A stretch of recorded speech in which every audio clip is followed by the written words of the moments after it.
केवल और फरहान पाठशाला के बाहर बैठे हैं। केवल चिल्लाता है, मेरे पास कुछ नया आविष्कार करने का विचार है। फरहान पूछता है, क्या क्या है यह? केवल और फरहान प्लास्टिक कचरा इकट्ठा करते हुए गांव में घूमते हैं। धूल भरी सड़कों पर सूरज चमकता है और हवा में मिट्टी और पशुधन की तेज गंध आती है। एक ग्रामीण पूछता है, आप दोनों अच्छे घरों से हैं, तो आप कचरा क्यों उठा रहे हैं? केवल और फरहान चुप रहते हैं, अपना काम जारी रखते हैं। केवल और फरहान एक धूल भरी राह पर चलते हैं क्योंकि ग्रामीण उनका मजाक उड़ाते हैं। एक लड़का चिल्लाता है, देखो कचरे के डिब्बे आ रहे हैं। केवल और फरहान दुखी हैं, लेकिन वे हार नहीं मानते। बाढ़ का पानी गांव को डुबो देता है, जिसमें बेबस ग्रामीण छतों से चिपके हुए हैं। उनकी मदद की गुहार तूफान में गूंज रही है।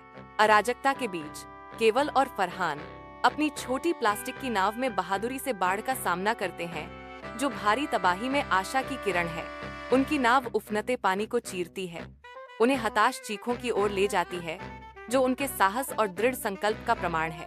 बाढ़ की तबाही के बीच केवल और फरहान अपनी नाव चलाते हैं, उग्र पानी से गुजरते हुए।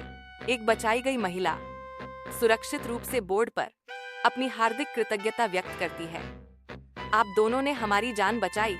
केवल विनम्र संकल्प के साथ जवाब देता है, हम हमेशा मदद के लिए तैयार हैं। नाव बाढ़ के पानी से अपना रास्ता जारी रखती है, भारी आपदा में आशा का प्रतीक। विनाश के बाद ग्रामीण केवल और फरहान को घेर लेते हैं, उनके चेहरे गहरी कृतज्ञता से चमक रहे हैं।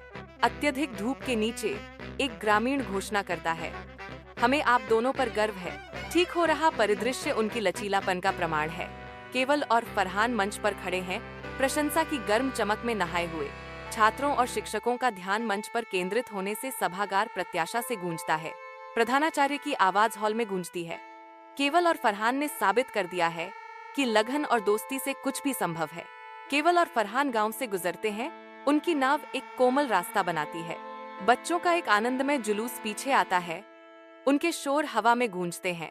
केवल और फरहान एक जानी पहचानी मुस्कान का आदान प्रदान करते हैं, हर गुजरते पल के साथ उनका बंधन गहरा होता जाता है।